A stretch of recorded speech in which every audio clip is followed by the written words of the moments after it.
약간 이런 식으로. 이런 거 예쁘다. 포인트로 달면 예쁠 것 같아. 예쁘다.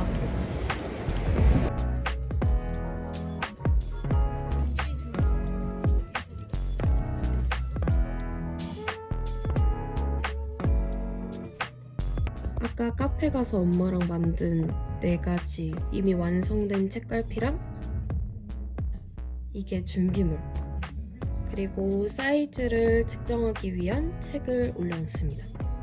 엄마 나가기 쯤에? 어? 아니 못생겨 나오면 누나가 얘기해준대. 이거 얼굴 모자이크. 아까 부자재 산 게 좀 충분할 거라고 생각했는데 너무 적더라고요. 그래서 마저 가서 더 많이 사왔어요. 막 이런 것도 있고 이런 것도 있고. 이렇게 보니까 좀 많은 것 같다, 그지? 응.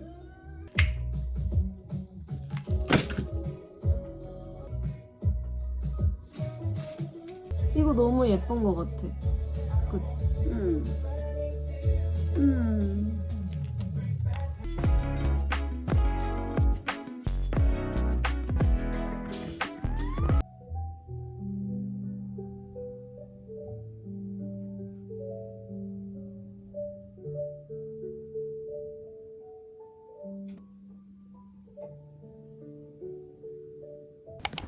오늘은 책방 밀물 가는 길.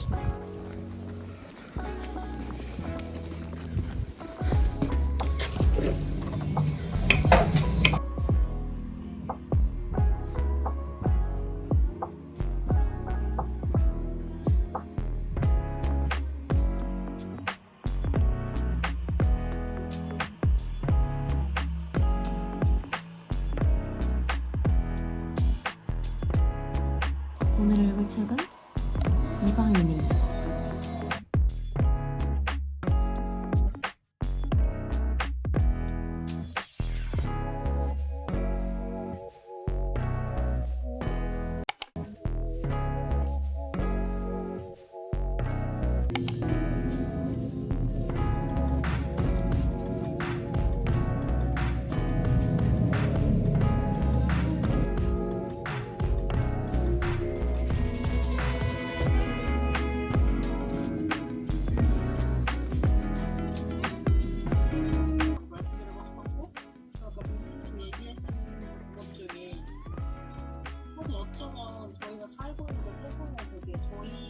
저도 약간 비슷하게 서사에 대해서 좀 생각을 많이 해보게 됐거든요. 조금 전에 많이 대두되던 게 악인한테 서사를 부여해도 되나? 라는 얘기가 좀 많이 있었잖아요. 이제 마지막에 이렇게 재판을 진행하고 하는 과정에서 살인사건에 중점을 두는 게 아니라 그냥 엄마가 죽었을 때 이 사람이 어떤 감정을 느꼈는지를 더 중요하게 판단하는 모습이 되게 저한테는 좀 인상적이었는데, 저는 범죄 다큐를 엄청 좋아하거든요. 그래서 진짜 다 봐요. 자극적이라고 생각하는 걸 막 찾아가지고 좀 보는 느낌이라고 해야 되나? 근데 그게 저를 좀 돌아보게 되는 거예요. 악인에게 과거에 있었던 어떤 행위들이 물론 복선이 될 수도 있는데 과연 복선이 맞을까? 라는 생각도 좀 들게 했던 것 같아요. 원래 이런 사람이었네 라는 거를 주의할 필요는 있겠다 라는 생각을 하면서 읽은 것 같아서 저도 예전에 한 번 읽었었거든요. 근데 저는 완전히 내용을 다르게 기억하고 있었던 거예요. 그 여자친구랑 막 바다에서 놀다가 여자친구가 빠져서 죽었는데 뭐 약간 이런 식으로 제가 기억을 하고 있더라고요. 근데 그래서 책을 좀 더 잘 읽고 싶은 거예요. 뭔가 한 책을 딱 끝냈을 때 재밌었다 말고 할 수 있는 이야기가 많았으면 좋겠다는 생각도 들었던 책인 것 같아요. 아까 인상 깊었던 구절만한 시간을 가지면 좋을 것 같아요. 없느냐고 물어봐.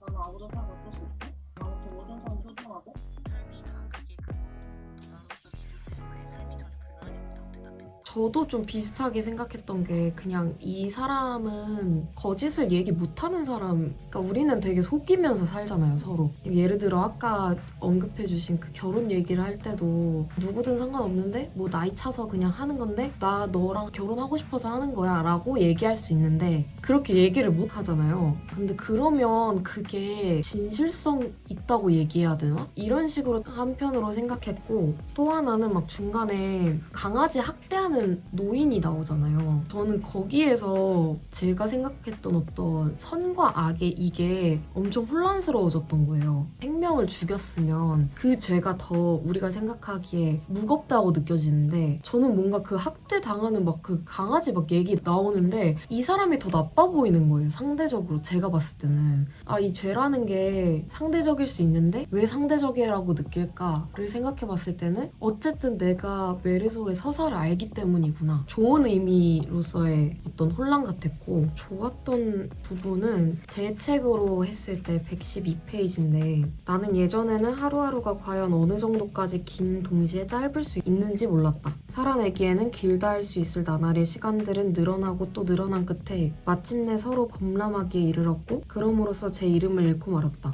이제 내게는 어제나 오늘이란 단어만이 유일하게 의미를 간직하고 있을 뿐이다. 이거랑 비슷한 맥락으로 또 이어지는 게 133페이지에서 여름하늘 속에 그어지는 친숙한 길들은 그것들이 무거운 잠으로 이어졌던 것만큼이나 쉽사리 감옥으로도 다다를 수 있는 것이었다. 메르소가 약간 깨달음이라는 게 별로 없는 사람, 되게 딱딱한 사람처럼 느껴지는데 그 사이에서 얼마 없는 자기만의 깨달음이 막상 감옥에서 제일 많았던 것 같아요. 네모난 방 한 칸 안에서 생각했던 것들이 가장 자유로워 보였고 그게 가장 그 사람 모습 같아서 계속 좀 기억이 많이 남았고 그리고 약간 제가 읽은 책에는 이렇게 뒤에 책을 딱 덮고 나면 이게 보여요. 당신 이해하느냐고 이 사형술. 근데 그렇게 하면 그냥 계속 다시 처음으로 돌아가서 내가 이해하고 있나? 그리고 딱 닫으면 또 나오니까 계속 그런 식으로 막 정신없이 생각이 돌아갔던 것 같아요.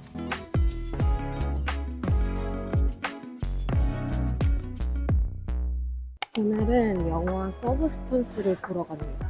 제가 진짜 좋아하는 독립영화관이 있어서 일부러 그쪽에서 보려고 시간을 좀 맞춰봤어요. 뭐 서울에 독립영화관 M시네마도 있고 시네큐브도 있고 라이카 시네마도 있고 여러 가지 있는데 일단 저는 여기서 계속 주구장창 봤었거든요.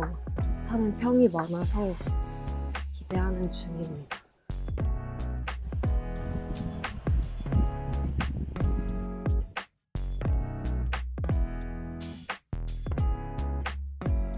네, 서브스턴스요. 감사합니다.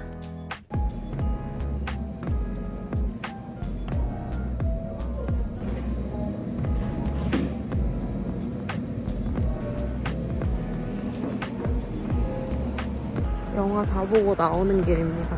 이게 고어하다고 하는데 저는 별로 안 고어했고요. 제가 좀 원래 그런 걸 잘 봐가지고 그러진 않았는데 뭔가 좀 더 생각을 좀 해봐야 될 것 같아요. 이 영화에 대해서. 일단 가지고 있는 메시지는 되게 좋은 것 같고 그런데 다만 그 마지막 부분을 제가 좋다고 받아들일지 아쉽다고 받아들일지는 뭔가 제 선택인 것 같아서 좀 더 영화를 생각하면서 고민을 해보기로 했습니다. 어쨌든 볼 가치가 있었던 건 맞다.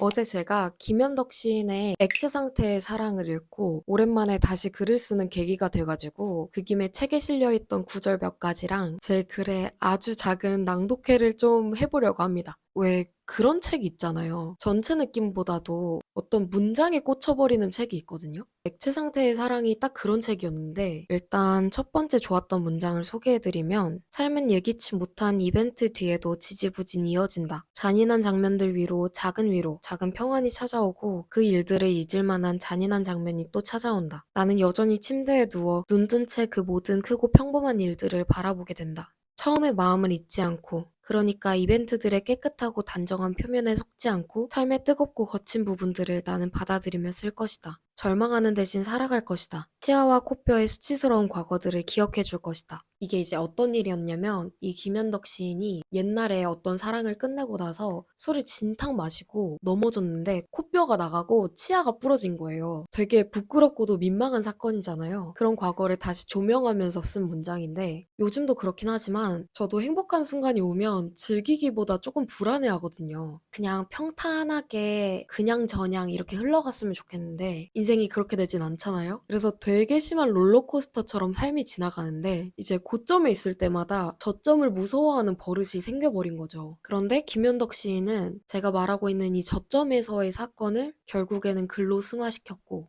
여기서 말하는 삶의 뜨겁고 거친 부분을 절망하지 않고 받아들이면서 계속 써나간 거죠. 뭐 절망을 피해갈 수는 없지만 피할 수 없다면 즐기라는 말도 있잖아요. 사랑에 대해서 계속 생각해보게 되는 요즘에 그래 그럼 이걸 어떻게 쓸 것인가에 대해서 다시 생각하게 해본 문장이었습니다. 그 다음 부분은 사실 이 부분을 보면서 제가 글을 써보게 됐는데 동우소영과 조금 늦은 신년회 하면서 파랑색 케이크 초 불면서 소원을 빌었다. 꾸준한 사랑, 충실한 사랑을 주고받을 수 있는 사람 만나게 해주세요. 사랑을 포기하지 않도록 해주세요. 지치지 않도록 차가워지지 않도록 해주세요. 특히 마지막에 사랑을 포기하지 않도록 해주세요 하는 부분에서 제가 인상이 오랫동안 강하게 남아서 이걸 글로 써본 게 있는데요. 제가 제 글 읽으려니까 좀 민망하긴 한데 제목은 사랑의 추락사고요. 안 쓸수록 더뎌진다는 걸 알면서도 오랫동안 글에 손을 뗐다. 적을 수 있는 거라곤 일기 정도였다. 열정을 가지던 일에 무의미라는 마음이 쌓이면서 이전 목표는 보이지 않게 덮였다. 이별 후로부터 전 애인에 관한 글만 쓰게 됐고 그런 글이라면 쓰기도 내보이기도 싫었다. 쓰고 싶게 만드는 사람도 이별도 아니었다. 사랑에 관한 수많은 의심을 품은 채 몇 개월을 험한 숲 한가운데 있었다. 한 사랑이 무너지고 많은 우정과 애정과 사랑을 다시 두들겨 보아야 했다. 영원, 지속, 믿음, 노력. 그런 단어가 푹 사가 바닥으로 떨어졌다. 터지고 바스라지고 누군가의 신발 밑으로 사라졌다. 사랑이 빠져나간 자리에는 의심만 커져서 다만 그것은 떨어지지도 않고 위태롭게 뚱뚱해져만 가서 주변 사람들의 진심을 곡해하기도 했다. 지독하고 비열하고 치사한 마음이 사랑하고 애정하고 고마워하던 마음을 추월하기 시작했다. 그래서 한동안은 사랑 없는 삶의 긴 몸살을 겪기도 했다. 잠을 자고 악몽을 꾸고 어슴푸레한 기억을 더듬으며 몇 줄을 남기고 또 다시 악몽으로 빠졌다. 한순간에 어디서 뭘 하고 있는지도 모르게 된 남을 꿈에 등장시키지 않으려고 벌벌 떨며 예능을 틀어두고 잤다. 사적, 공적 공간 모두에 사랑을 소멸시키기 위해 열심이었다. 깊게 각인된 가을이 지나고 해를 넘긴 겨울이다. 이제는 상대의 말에 3할 정도의 진심을 느끼고 으스러지게 안기는 일에 감사를 전하고 사랑의 문장을 피하지 않는다. 그리고 감히 같은 기도를 시작해본다. 사랑을 포기하지 않도록 해주세요. 지치지 않도록, 차가워지지 않도록 해주세요. 타이머를 켜고 사랑으로 돌진한다. 가장 사랑했던 문장과 문장, 단어와 단어, 그리고 그걸 적는 찰나와 찰나 사이로 라는 글을 적었습니다. 좋게 들으셨는지 모르겠지만 제가 한동안 긴 글을 못 썼어요. 사랑이 빠져나가고 그 사이에 공간이 생기니까 글도 사랑으로 쓸 수가 없더라고요. 그랬는데 이 문장을 보고 나서 좀 오랫동안 생각해보게 된 거죠. 사랑을 향해서 다시 한번 전진해봐야겠다. 그리고 사랑을 진심으로 믿으려고 노력해봐야겠다. 그런 마음을 좀 저한테 안겨준 구절이었어서 이렇게 글로도 남기고 여러분들께도 부끄럽지만 소개를 해보았습니다. 제가 또 마지막으로 소식을 하나 전할 게 있는데요. 구독자 이벤트를 해보려고 합니다. 제가 채널을 열게 된 지가 2달 조금 안 되는데 구독자분들이 하나둘 모이고 좋은 댓글도 너무너무 많이 받았어요. 제가 중국에 있을 때는 직접 감사를 표현할 방법이 없었는데 그래서 이번 기회에 한국에 잠깐 있으면서 감사한 마음을 가득 담아 이벤트를 한번 준비해 보았습니다. 이 영상이 올라가고 나서 1월 31일 자정까지 댓글을 달아주시면 총 5분을 뽑아서 직접 만든 책갈피와 책을 보내드리도록 하겠습니다. 구독자분들 드리려고 일부러 엄청 열심히 만들었거든요. 참고로 책은 제가 한 번씩 완독한 책들이긴 한데요. 워낙 깨끗하게 읽어가지고 거의 새 책이거든요. 그래서 큰 건 아니지만 마음을 담아 열심히 포장해서 잘 보내드리도록 하겠습니다. 많이 참여 부탁드리고요. 앞으로도 종종 기회가 될 때마다 이런 이벤트 다시 들고 찾아오도록 하겠습니다. 오늘 영상도 봐주셔서 너무너무 감사드리고요. 다음에 더 재밌고 좋은 영상으로 또 다시 돌아오도록 하겠습니다. 감사합니다. 안녕!